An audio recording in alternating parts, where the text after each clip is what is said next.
I mean, we're doing some maple board stuff. I'm going to run up to Doug's for the next Dane Kings, and we're going to do some stuff together up there.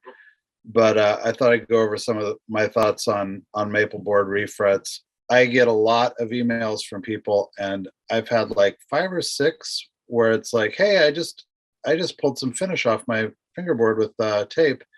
How do I deal with this?" One of like all of the things that I've had happen: pulling finish off, unexpected interaction with the lacquer. Like if it's like a newish guitar and the lacquer isn't like 100% bulletproof, like even low tack tape, the adhesive in there can intermingle with the lacquer. You can have some really, really interesting reactions for it.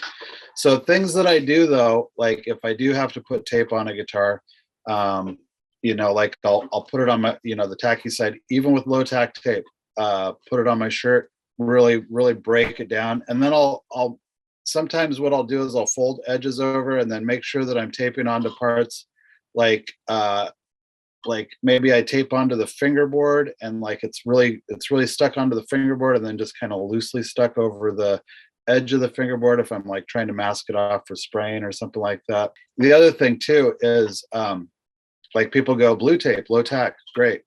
A lot of times when you're at Home Depot, you might see that the edge lock stuff. Edge lock is like, that's like just a complete recipe for a disaster. Whatever they have in there to make it so that when you pull the tape off, that you've got this beautiful edge. Like there's some kind of solvent in there, and I mean, don't use edge lock on lacquer. For me, for instance, like if I was doing a maple refret and I was polishing frets, my thing would be to have like the